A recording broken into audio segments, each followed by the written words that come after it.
আসসালামু আলাইকুম রহমতুল্লাহ। কোন মসজিদের খতিব নিয়োগে বিজ্ঞপ্তি প্রকাশ হয়, আর সেই বিজ্ঞপ্তিতে বলা থাকে খতিব কোনো রাজনৈতিক দলের সমর্থক হতে পারবেন না।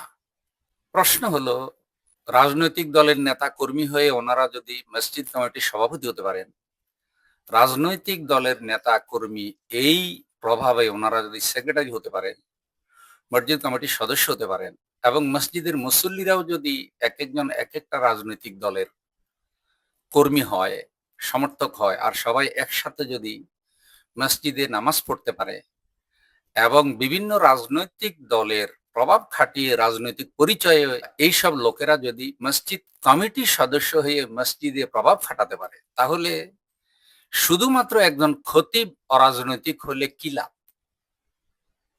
তাতে সুবিধা কি আর অসুবিধা কি? আফসোস, অপদার্থ অযোগ্যদের হাতে আজকে মসজিদগুলির নেতৃত্ব চলে গিয়েছে।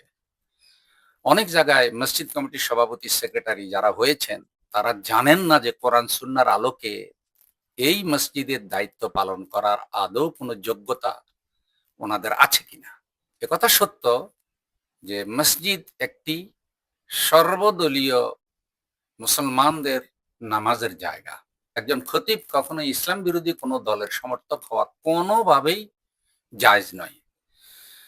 ইসলাম প্রতিষ্ঠার কাজ রাষ্ট্রীয়ভাবে যারা করেন, অর্থাৎ যারা ইসলামী রাজনীতি করেন, এমন কোন দল যদি খতিব সমর্থন করেন বা খতিব যদি এমন কোন দলের কর্মী হন, তিনি যদি সত্যিকারে খতিব হন, তাহলে তিনি কোনোদিন খতিবের মঞ্চ থেকে তার দলের দিকে আকৃষ্ট করে মুসল্লিদের কথা বলবেন না, আর এটা বলা উচিত না। কারণ তিনি সব দলের মুসল্লিদের খতিব, তিনি সকল কমিটির সদস্যদের খতিব। অতএব তিনি কখনো মসজিদে কথা বলা, খুতবা দেওয়ার সময় কোনো দলীয় পরিচয় রাখবেন না, বরং তিনি জনতার খতিব, তিনি মুসল্লিদের খতিব, তিনি সকলের খতিব।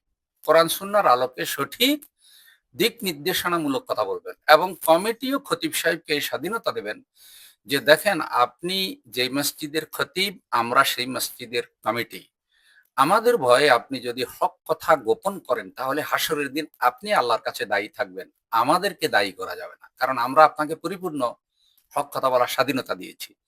তাহলেই একটা আদর্শ মসজিদ, মডেল মসজিদ গঠিত হয় এবং মুসল্লিরাও সুন্দরভাবে গঠিত হয়, দিন বুঝতে পারে, জানতে পারে। কিন্তু এইসব রাজনৈতিক প্রভাবশালী লোকেরা শুধু রাজনীতি বুঝে, তাদের দল বুঝে, আর মসজিদকে দলীয় স্বার্থে তারাই কন্ট্রোল করে, তারাই মসজিদকে তাদের দলের আকড়া বানায়।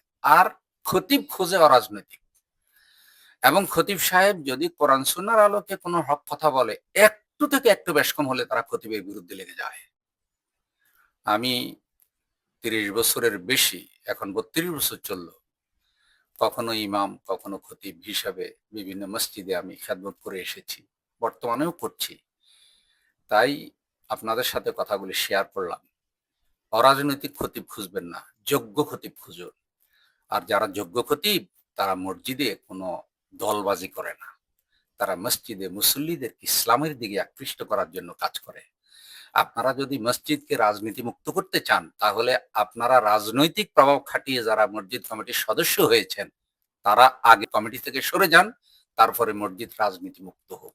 আসসালামু আলাইকুম রহমতুল্লাহ।